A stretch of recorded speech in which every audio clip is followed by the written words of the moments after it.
Jason Guriel is a poet and critic whose work has appeared in such influential publications as Poetry, Reader's Digest, The Walrus, Slate, Parnassus, Canadian Notes and Queries, The New Criterion, and PN Review. His poetry has been anthologized in the Best Canadian Poetry in English, and in 2007 he was the first Canadian to receive the Frederick Bach Prize from Poetry magazine. He won Poetry's Editor's Prize for book reviewing in 2009. Guriel lives in Toronto, Ontario, where we are today, to talk about his book of criticism, The Pig-Headed Soul, published by Porcupine's Quill.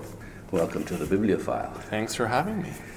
Why Pig-Headed Soul? Well, it comes out of a Randall Guriel quote, which is sort of hidden in the book. I sort of felt a bit perverse and decided not to make it the epigraph, but it is hidden near the back of the book in a review of Kay Ryan, and I believe I don't have it by heart, but Guriel's talking about, in the future, as people are sitting in their living rooms looking at the telescreen. It was actually quite you kind of got it right.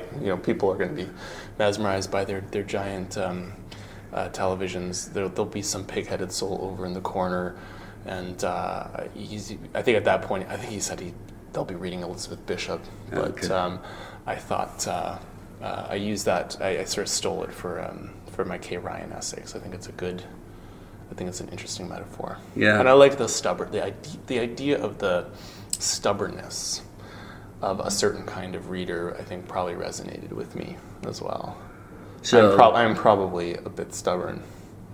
In what sense, though? So stubborn because what? You're not going to just go and take in all the other kind of information that's available? Well, well, no, I'm not. I definitely dabble in. I can enjoy me some pop culture, but yeah. I'm certainly stubborn and pig-headed about the kinds of poetry I read. I probably don't read that much. But you're stubborn about tastes, my opinions about things. So let's get to your taste then. What kind of poetry do you read then? There's a great line by TV critic named Troy Patterson. It's in my intro. I think I end the intro with it, and he says something like, the key to being. Troy Patterson wrote for years for Slate. He says he's just become a staff writer with The New Yorker, which is awesome because he's a fabulous prose stylist. He should be there. He says something like the key to being a good TV critic, is not to watch very much television. I think there's some truth to that. It's a bit of a counterintuitive point. I think William Gibson had a certain take on technology that was similar. Like William Gibson, the great Canadian science fiction writer, coined the term cyberspace. Has written brilliant books about the present and the near future. Said something at one point like, I try actually not to use too much of the technology. I think eventually he got into the internet, but he really held out on using the internet for a long, long time. And I think he felt it made him a better writer of science fiction if he was at a bit of critical distance. I don't read. So that's it. It's critical distance. What is it that? Why shouldn't you consume too much? Well, I think there's some. I think you get a bit of critical distance on it. To be honest, though, that's the sort of. That sounds. That's like the kind of noble intellectual reading. Honestly, there's not that much that interests me, and I feel bad saying that sometimes. I love. You love the classics? I love the classics. There's a lot of contemporary stuff I love. I love a Robin Sarah poem. I don't love poetry.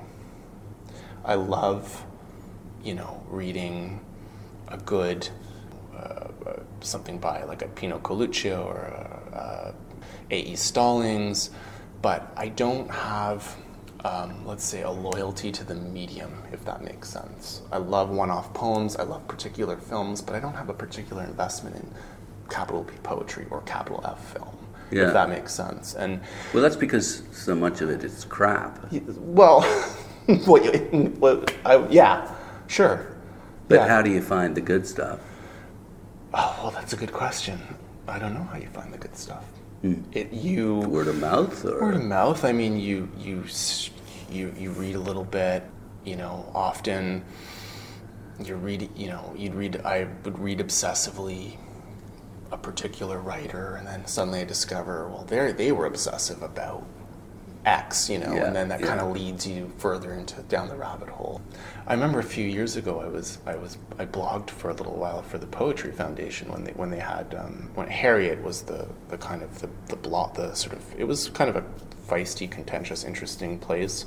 It's become more of just a news feed now, but they had paid bloggers, and I blogged for a little while for them. And I remember at the time there was a guy, I think his name was Martin Earl, who had put this post up. It was he put this post up in dismay, and he was kind of like, oh my God, all of you people, like you love poetry so much. Like I'm just not that, I can be really passionate about poetry, but I don't love it that much. And there's a certain kind of, I'm probably not the best critic if you want someone who's going to be your sort of comprehensive guide to the scene. I'm just not going to be that person. There are people who do that, and it doesn't interest me. And I remember he posted that, and I just felt such relief. I'm like, is it okay not to be that passionate about everything and have an opinion on everything? But I do trust or respect a poet who's widely read, who can then determine what in their terms is good and not good. For sure, absolutely. Incidentally, this brings up a controversial short article you wrote for the Walrus. You talked about obsessing on some writers, but reading widely you thought was overrated. Now, I thought that was clickbait, and a lot of other people did too. Can you comment on that, Pete? What was it called? It's funny. It was, I think it was The Case Against Reading Everything. I think that was the title. I think I would have preferred The Case Against Reading Widely.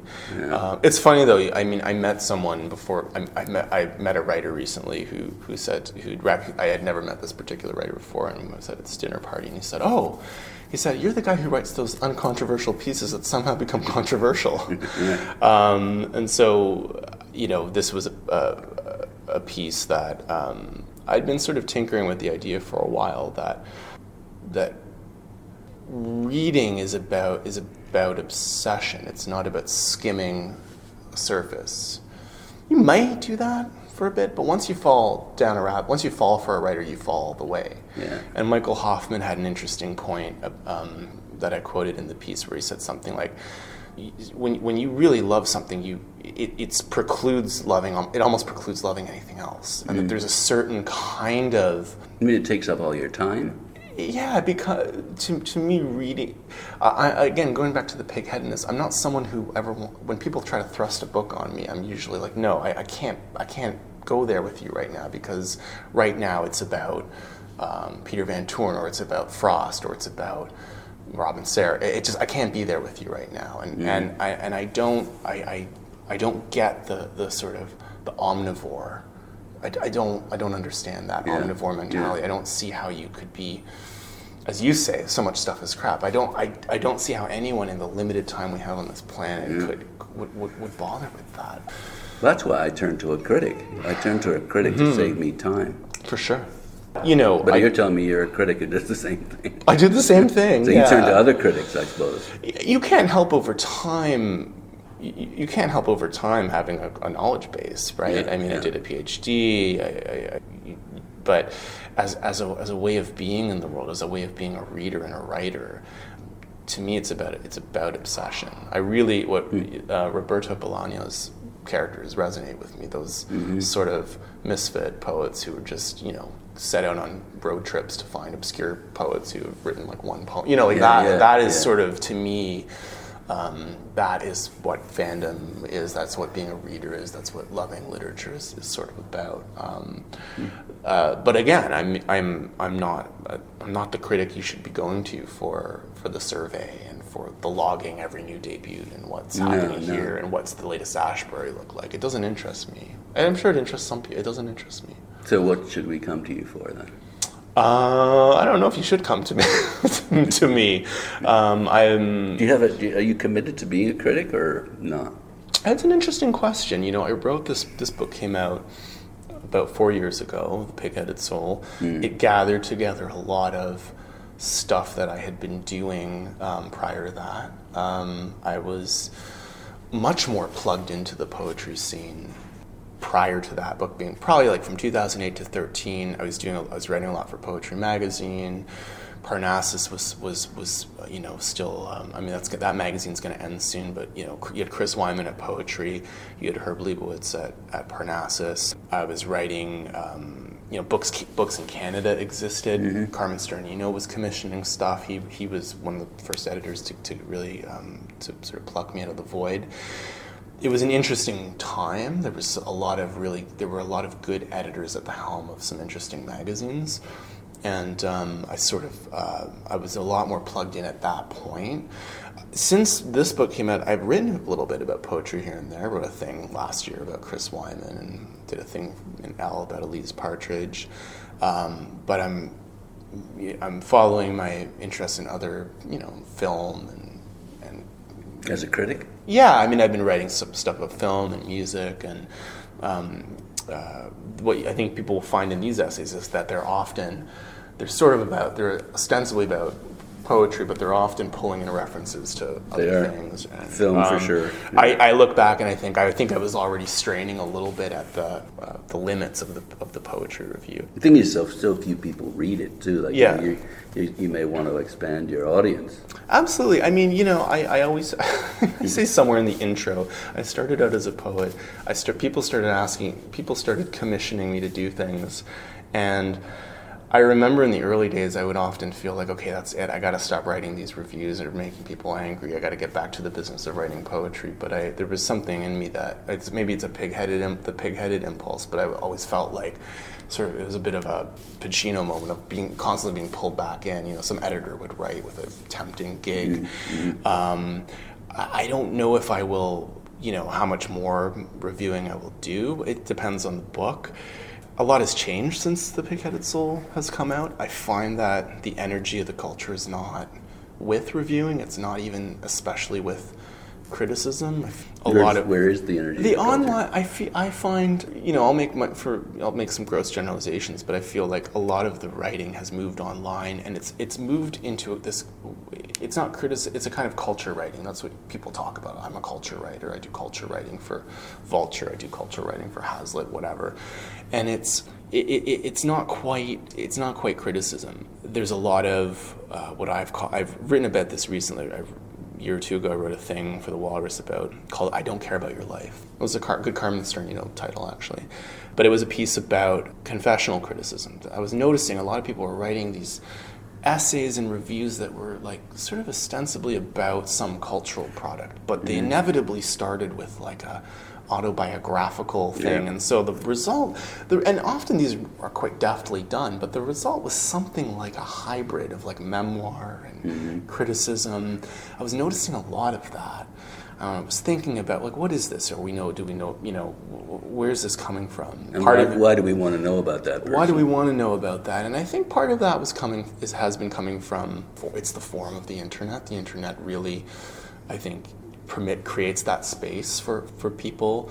We don't have, for good and bad, we don't really have a shared canon of reference points for the most part. We're pop culture sort of casts a shadow over a lot of what we do, and that's also for good and bad. There's a lot of, I've written about some things that you would probably categorize as pop culture, but a lot of the energy seems to be around that kind of work. It seems to be, I wrote a piece not that long ago about sort of this poptimist kind of criticism where people are bringing to bear great reserves of knowledge and style on things like The Bachelor and Taylor Swift, like the number of incredibly intelligent people writing like very serious, stylish, funny, interesting essays about Taylor Swift. It's crazy. I don't know. At a certain point, it starts to you start to feel like I'm just not sure it necessarily merits this kind of treatment. And I'm someone who, I can like me a Taylor Swift song. I watch The Bachelor. I'm totally comfortable enjoying stuff like that. But it's not necessarily what I want. Really, really, really smart writers. I'd rather they go write an essay about Peter Van Toren and Mountain Tea. Interesting. You should bring up Peter Van Toren, because he's a kind of a litmus test for me. I've read it the book through once, and typically when I read a book of poetry, I'll tick off poems that I want to return to. There weren't too many tick marks in that book. However, I talked to critics, poets and critics. It's almost universal adoration for this poet. So what is it about him that turns you as a critic on, and a poet, a fellow poet, that hasn't turned me on as just a curious reader? I mean, there would probably be better people to talk to, like Zach Wells or Michael Listein. I think Michael's even interviewed him. And I think you have to think about the context. So he was writing in I guess it was the late 70s, early 80s. Yeah. There was nothing like that. Nothing that had that style and energy. The wordplay. That's nice. That's we're looking at a very old version. There's a lovely new signal That's a first edition, yeah. Just the energy of like the metaphors, the images. There was just nothing quite as deft as that being produced. And would I prefer him to certain other poets? He's not like my all-time favorite poet, but in the context of Canadian literature, I think he was pretty unique for the time. I think he still is unique. There's a lovely, David Solway has a nice introduction to the Signal edition, and he says something like, Canada's not going to mature as a culture until we reckon with the fact that this is a masterpiece. I think that's true. I think there's a lot of neglected monuments in the culture. And that's what the job of a critic is, it's too. It's the job partly. of the critics, yeah. I think the problem, and this is sort of old, boring, but the problem going back, you can go back to the kind of nationalist impulses of the 60s and 70s, and there was this there was a need to form a canon. Others have written, about this, but, at a certain point, we have to kind of go back to some of these writers that got left behind. Well, I'm going to give it another shot for sure. Just simply because he comes up in almost every conversation I have with a Canadian critic, poet. Yeah. For me, it's Robin's. It's ultimately, for me, Robin Serra is the person. Yeah. And it has been nice to see in recent years she's gotten a little bit more got some attention that she historically has received. But I mean, to me, that is this is the problem whenever we talk about Canadian literature. Like the adjective world class inevitably creeps in anxiously, but she really is that. She really truly is like a world class poet, which just simply means she is a poet that I think that people outside of Canada, south of the 49th parallel, without a stake in the idea of CanLit, which is a very tedious idea, without that stake, can appreciate. She's a poet that you can read for pleasure, and really that's what I'm inevitably looking for as a reader. And I don't find a lot of that, which is why I'm sort of circling back to I don't read that much Canadian poetry. It doesn't interest me. I don't read that much CanLit, for that matter, whatever that is. But people talk about it all the time. It doesn't interest me. The debates don't interest me. What interests me is seeing some deserving people get attention. Well, you said that you need to honor gut reactions and to be entertaining about it. And your operative principle is Oscar Wilde's art is too important to be taken seriously. What do you mean by that, or what do you think he meant by that? I think that was my adaptation. I think the quote might have been "Life is too important to take seriously," and I think that's my adaptation. What do I mean by that? It sounded good at the time, that's for sure. I think the issue that I have with how some people approach art, and of course it's perfectly their right to do this, but people take it too seriously. They impose, given that it's there to entertain. Yeah, and I mean the problem even with entertain is a word that I think trips up a lot of people. I think the ultimate goal of art is giving pleasure. There is a lot encompassed in that. But I would say that people project a lot onto art. They put a lot on its shoulders. They see it as as a sort of social work, or they see it as needing to create dialogue, or needing to reflect a kind of relevant or trendy political opinion. And I think that's usually art that's trying to do that is dead on arrival. There's sort of an ulterior motive that shouldn't be in there. Is that what you're thinking? Yeah, I mean, it becomes a lifestyle thing. I mean, so much of the poetry world is bound up in the universities. There's the whole sort of industry of professors teaching creative writing, turning these students into professors, except there's no jobs. But anyways, this is, there's so many people that are invested in that world. It's sort of tedious, but ultimately, for me, it's about pleasure. Poetry needs to vie for your attention, among other things, among film, among music. So that's kind of where I land with that. I think we could all stand to take it a little less seriously. I must say, I wrote that a number of years ago. What's interesting now is that we've really doubled down on that, but it's that whole kind of impulse, as I was saying before, it's really moved to the realm of pop culture, that we're investing so much energy into the latest Taylor Swift song or the latest Beyonce track or the latest TV series. Yeah, and inevitably the criticism, the focus of the writing is like the ideological missteps of a particular cultural product. Is Scarlett Johansson's Ghost in the Shell, is it racist, or like that kind of, that's sort of where the energy of the culture is at. It's not necessarily a bad impulse, and there's lots of great essays that are to be written, but there's a sort of critical mass of focus on that kind of writing right now. So you're saying the writing's good, it's just that the subject matter's got something to be. Yeah, but I mean, again, it's George Orwell wrote brilliantly about like boys' weeklies, and those are like unbelievably brilliant, pleasurable essays to read. A couple of years ago, I interviewed Stephen Metcalf, who's a really good American critic. He does a podcast with Slate called The Culture Gabfest, and I did this interview with him. But his writing is fabulous. We were talking about criticism, and I think he finds some of this. Maybe he's had this ongoing war around Taylor Swift with other critics, but he which I think he's tried to back away from because I don't think it interests him. But he said, criticism. One way of thinking about criticism, it's trying to get at a thought that the culture won't allow itself to have. And what does that mean?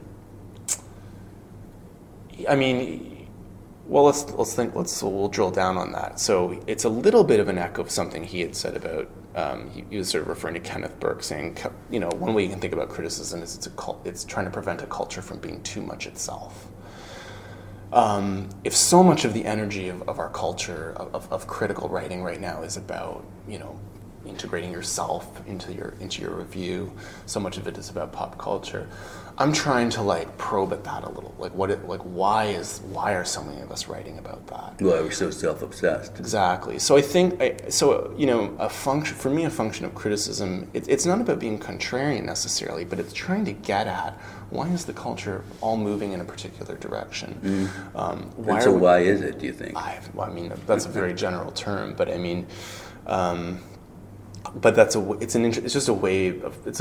it's an interesting way of thinking about what criticism is. The idea of getting at a thought that a culture won't allow itself to say, I think is a useful project, and it's a useful way of thinking about criticism. Do you want to go there right now with, for example, what won't our society, what won't we allow it to say, or what won't it say right now?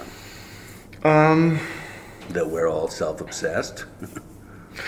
Yeah, I mean, when I published that essay saying, hey, why is so much criticism and culture writing and reviewing a kind of weird hybrid blend of memoir? What is that about? Andre Alexi made that point some years ago. Yeah. I wasn't, and the thing is, I wasn't arguing about. I wasn't suggesting that we all need to go back and be T.S. Eliot and be austere and objective and clinical and sound like scientists. Impersonal. The new, the new critical school of thought. What I was saying was, writing is, if you write with any kind of style, your sentences yourself is in your sentences anyway. So what is this extra layer of of self that people are feeling the need to graft onto. Like, what is that about? There was such a negative reaction to that piece. It was shocking. Relationships, like friendships, like not, let's say not deep friendships, but like, friendly acquaintances with other writers, like were scorched by that essay. People Can people get that online, by the way? They can get that online. Whereabouts? It's Walrus? It's the Walrus. I can send you a link to that. Yeah, but for our listeners right now. It's I Don't Care About Your Life. So if you Google that and my name, you will find it. Okay. But I was trying to get at a thought that it's and the reaction to some extent confirmed that this is a thought the culture doesn't want to hear. In my own small space, writing this thing, it was clear to me this is not a thought that we want to hear right now. You've touched a nerve, but what are you going to do with that? Like, so what?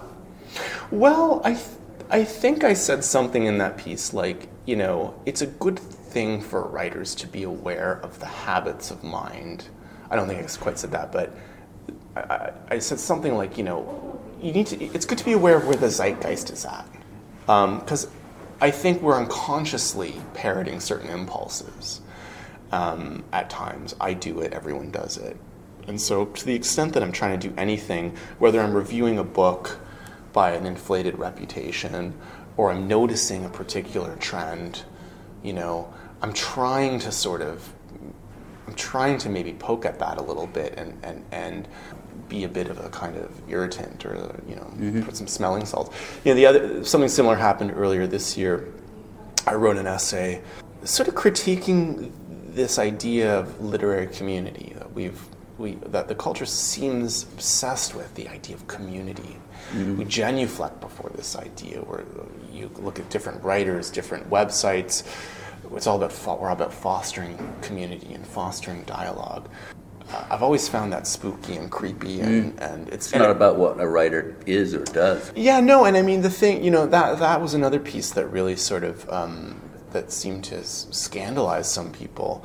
Again, going back to this person I met recently, he said, you write these uncontroversial pieces, but they suddenly they're commonsensical, and they suddenly become controversial.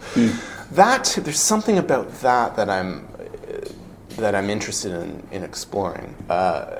So, why are we so obsessed with genuflecting for this idea of community? What does that mean? It's not to say that we don't have friends. It's not to say that, I've seen a few friends who are writers, but the sort of commitment to social media, to going out to readings, to we need to foster more dialogue. The people that are inevitably talking about fostering more dialogue and fostering community are the people who are the first to brandish pitchforks, in my experience. Yes.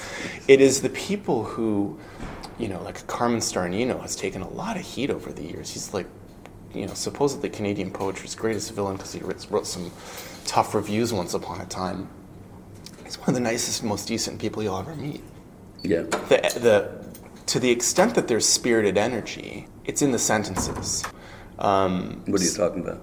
Well, there's a certain kind of critic that takes a lot of heat for writing the negative review. But they're inevitably pretty good. When I meet people, like Carmen and Michael Lista, these are friends of mine. These are writers I really deeply respect. Are very good people. But when you're willing to write a negative review, you often the response makes it really personal. You say something like that in your. Where is that? If I wrote it down or not. Anyway, you talk about critics that are willing to risk their careers. I think I would say that what I've noticed over the years is that there's an interesting dynamic when you're writing. If you're writing, and I don't really particularly like the term negative review because, to be honest, if you are a working critic and editors are sending you galleys and they're assigning you books, unless you're cherry picking very carefully what you write about, most of what you're going to get sent is going to be probably at best competent, and most of it's not going to be very competent. So most of what you're going to be writing, if you're really going to be honest, is going to have reservations, significant reservations. Just simply because there's such a dearth of great work out there. Anthony Lane, writing about film or something for the New Yorker, it would be interesting it would be interesting to see the ratio of the quote unquote positive reviews to the negative reviews. But most of the films he's getting, he's savaging, that seems to be a realm in which that's okay. As I say in my book, it's poetry critics and politicians who go negative. So I've never loved that term. I've resigned myself to the fact that we're sort of stuck with it. But it does suggest that a negative review, is something grumpy. It's some species of grumpy thing produced by a certain kind of critic who has a cloud over his head. When in fact, I kind of feel like if you're really doing your job and if you're really in the game and want to be a working critic, you're gonna have to file some reviews that have serious reservations. I guess, but if I can make one last point about that, I think the point I was trying to get to before is the few critics that seem willing to do that, and there seem to be less and less of them. I'm not even sure who's filing that kind of stuff in Canada anymore. But the ones that have historically been willing to do that, who? People like Zach Wells has written that kind of stuff. Again, Carmen Starnino, Michael Lista. They're not really doing much of that anymore. People that have been willing to do that, I've always experienced as pretty good people. What's interesting is the response to those reviews. The people who get really angry about those reviews, the responses are inevitably far nastier than anything in those reviews. Those reviews which are inevitably about a book. The response is often personal.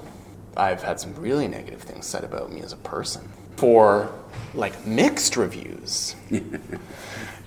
So often, I'm speaking in generalities here, but the energy around we must have more community, we must have more dialogue, is sometimes coming from a space that does not seem really truly invested in what that might mean, because more community and more dialogue might mean more unpleasant encounters with opinions that you don't agree with. Which is where it becomes interesting for me as a reader. Any kind of conversation that doesn't have some sort of disagreement in it is typically not that interesting. Oh, for sure. You've brought up Carmine Starnino often in this conversation. And I should say for the record, he's my editor. Yeah. But I don't feel particular. I remember once someone saying you have a conflict of interest talking about. Well, I was going to get to that because you cite some of your favorite critics as being Clive James, Michael Hoffman, William Logan, Thomas Ditch, Kay Ryan, and as I recall, those are Carmine's favorites as well. So. I don't know if he loves Kay Ryan. No, not Kay Ryan. But how do you differentiate yourself? And Ormsby too. He loves Ormsby. Well, I would point people just to my pieces. Carmen is someone whose work I loved before I met him or knew him as an individual. A lot of these writers are writers I've discovered on my own or before I knew him. Someone once accused me of having a conflict of interest, and then someone else chimed up and said, no, it's a confluence of interests. There aren't that, at the end of the day, there isn't a surplus of amazing critics, to my mind, worth reading. Yeah. You're probably going to share some tastes with some people that you like, and you're probably going to agree with them on some stuff. On other things, I don't. I don't love Alice Oswald. Carmen, I think, is an Alice Oswald fan. There's a lot of things that differentiate me from him or Lister or Zach Wells. It's all sort of moot in a way because Michael's not writing much criticism these days. He's really into long-form journalism. Carmen's an editor with The Walrus. I really am not writing a lot of poetry reviews myself. Yeah, we're all sort of doing either. Yeah, Pig-Headed Soul was a product of a time where there seemed to be a lot of. It was just an interesting moment. There were a lot of really interesting editors at some interesting magazines. Chris Wyman at Poetry was incredibly supportive of me. He gave me a lot of gigs. He pulled me out of the slush pile. It was amazing writing for him. He made me a better writer. He made me a better poet. He made me a better critic because it was hard to get his attention. He was someone with rigorous standards. He had a slush pile that was, that could fill a safe every month, and it was an interesting time to be writing this stuff. I just want to get to your prose here. There's a short quote, and it illustrates what I mean. At times, and I found this with Starnino's second book that he published with Gaspro Press, I can't remember. Lazy Bastardism? Yes. I felt there was too much poetry in the prose. The poetry got in the way of the criticism, I thought. And here, I just quote this to you. Like the prose is too much style, too much purple. going on. Oh, yeah. For example, I'm sure you could probably find many passages. Yes, I can. I just want to say this here. Provides enough tension to make the cut count, enough cohesion to keep the chaos crisp. So, yeah, there was a lot of that in Carmine's last book. Yeah. And it, as I say, it sort of became overwhelming. Yeah. Yeah, I mean, I am a sucker for, I will always err on the side of more alliteration, more metaphor, more style than not, and that is to a fault, as they say. But I'd much rather read, personally, I'd much rather read a livelier, prose style than not, even if it's going to make some, if it's going to over-egg things sometimes. Just in winding down, I referenced some of the critics that you admire. I wouldn't mind getting a short take from you on each one of them. What do you love about Clive James? Yeah, I mean, I can do this. The list might be a little bit different now, but I mean, Clive James is still someone I really I love to read. I mean, again, wonderful poet too. It's not going to be very interesting. It comes down to the sentences, like there is. I think it's Pound who says something like, style is a test of sincerity, and so, James sounds like Amos too. Amos is big on style. Yeah, and I mean, I think James his sentences are so good, but he also, what I like about James is he has a kind of commitment to the reader. That the kinds of poetry that he writes about when he writes about poetry is the kind of poetry that gives pleasure, that appeals, and he writes about other cultural products too, and he's written lovingly about old Hollywood musical and just the craft that goes into those things. So I kind of appreciate that about Clive James. What about Michael Hoffman? Hoffman is interesting. Hoffman is someone who I don't always particularly agree with his taste, but again, it comes down, for me with Hoffman, there was a piece he wrote, the intro to Hoffman's book, Behind the Lines, I found very, almost inspiring. Can I say inspiring? I identified a lot with Hoffman when I was doing my PhD, because I read this book, and I was halfway through a PhD and realizing I'm not cut out for scholarship. I'm not a scholar. I'm probably not going to get a job. Probably need to go do something else with my life.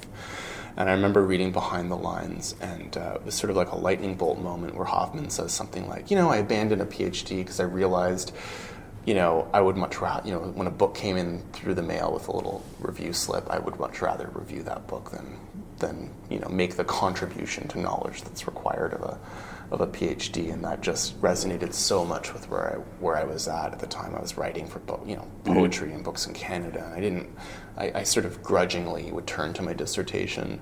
Incidentally, you referenced graduate classes and PhDs and dissertations throughout, almost in every essay here. And that when I read that, I thought, man, he's young. It made me feel old reading that. Did you do that consciously or not? I don't know. I think he spent so much time. I spent so much time in. I wrote a lot of this stuff while I was in grad school. It had nothing to do with my graduate work, but I think it came from a place of. Let me put it to you this way: it's an interesting thing to be doing a PhD in English, while at the same time writing reviews and essays for more like general interest kind of audiences. There's a lot of jargon that you're sort of moving away from. There's a lot of there's the theory stuff and the trendy political stuff, and a lot of that it sort of dissolves when you are writing for. It sort of necessarily dissolves when you're writing for a more of a general interest kind of audience. So I think that I was acutely aware of that when I was in grad school, because it was a bit like having a double life. And it was also something that, to be perfectly frank, I remember having this thought of like, oh my God, like, if I'm writing for poetry, they're going to love me and I'll get a job, and there's not, it was almost a point against me to be doing this kind of work. That's not what my graduate department probably wanted me to be doing. Right, and interestingly enough, that kind of writing doesn't get you any raise if you're a professor these days anyway. It has to be peer-reviewed. And I think that might be changing, but... So with Hoffman, that really resonated with me, and again, I mean, he's someone who's not afraid of having an opinion. I should have said that about Clive James. Writes well, probably overwrites, to be honest. I find there are times when I read Hoffman and I think... that just wouldn't survive. That was written for the TLS in the 80s or something, because that would not survive like an online editor nowadays. But again, a good writer. What about William Logan? Oh, William Logan, I think people. I think he's someone I read less of. I like William's work a lot. He is. I don't necessarily love the things he loves, but his willingness and ability to write I'm trying to avoid saying it. There's no other way to say it. To write that negative review, to be public about his reservations. Like, quite frankly, no one else is doing it. The essay he wrote recently on plagiarism. He wrote two of them. He wrote one for the Tourniquet Review about Jill Bielowski. I think that's how you say her name. VP, I believe it, with Norton. It was a thrilling, brilliant takedown of her book, and then he pivoted at the last third of the review to the plagiarism stuff. Even before he got to that stuff, it was brilliant. No one's writing that kind of stuff anymore. Yeah. And then he did a follow-up. He found more of it. No one's doing that. People. Are you going to let that die? By the way, it caused quite a 50-some writers, authors, poets. There were the 72 or something Friends of Literature, which was a capital F, capital L. It was a sort of it sounded scary and spooky. Yeah, it sounded like an organization in a dystopian novel. But there was 72 Friends of Literature wrote a letter in support of Jill, and then the second piece came out after that about the plagiarism. And what's happening with that? I don't know what's happening with that. I was. I sort of voiced my frustration. I don't normally do that on social media. I usually just share links to stuff I like or stuff I've written. But for some reason, I thought that the fact that did not become a bigger scandal than it was sort of outrageous, actually. But I do think we've reached. There are certain kinds of scandals that are less sexy. They're less interesting. And this might be one of them. I think of Michael's piece about the Griffin a couple of years ago. Which resulted in action. It resulted in action, but not from the poets rushed to be silent, and they rushed to defend. Someone tweeted something brilliant. It was something like, poets line up to not bite the hand that feeds barely any of them, and that was about right. And just to put it in context, that was a piece that identified Griffin's holdings in a military or defense contractor selling to Saudi. Exactly, yeah. and that my understanding, I could be mistaken, is that in the aftermath of that, there were people who they made it personal about Michael, okay. But then the ultimate result, I think Scott Griffin sold his dealings. So people were defending this guy who then quietly. Or if not defending, they were trying to justify or at least downplay the idea. Like, we're all tainted. Yeah. You can't escape the dirty money. Someone's going to do it. But to me, that was another example of this is sort of an old school kind of scandal. People don't want those. People don't want scandals about powerful editors in publishing. They don't want these scandals about.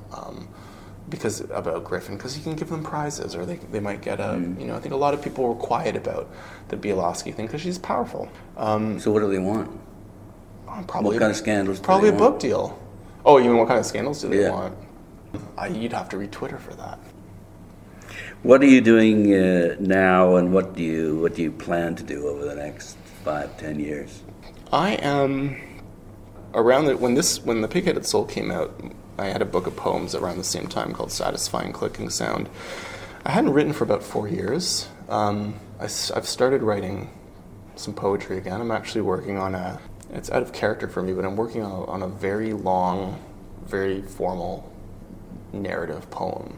I hesitate to call it a novel in verse, but it's a very, very, very, it's shaping up to be a big, long poem in couplets, iambic pentameter. So that's kind of, I started that last spring. My wife and I had a kid, and I took some of the leave and put him down for a nap, and I needed to do something while he was napping, so I started this thing. That's kind of where it's really fun. I hadn't written poetry for a couple of years. The kind of poems I write are inevitably historically been very small things. I'm having a lot of fun doing it. I've got an essay that I might work on that wouldn't come out till this summer, but probably I might. I don't know. I'm sort of always threatening to take a break from writing criticism and nonfiction prose. So I may do that. I may be at a point where I've probably written enough for a little while, and I've probably said enough. But I'm having a lot of fun getting back into poetry, and that's kind of where I'm at right now. What about the next 5-10 years? I have like career plans. I mean, really, this poem may take me a couple of years. So that might be what occupies me. 10 years, I don't know. I probably have enough. There's probably enough stuff to pull together another book of essays. I may try to do that at some point. I'm not looking that far ahead. But the thing I'm working on is, I don't know. We'll see where it goes. It's threatening to be bigger than, my typically slim volume of poetry. So we'll see. And diapers. You'll be dealing with diapers. I'm dealing with diaper. I was dealing with a diaper this morning, so that's where I'm at right now. Well, thanks for sharing your thoughts on criticism and critics and talking about your book. It's for sale from Porcupine's Quill. You can go to porcupinesquill.ca and buy a copy. You certainly can. Find bookstores everywhere. Thank you, Nigel. Thank you.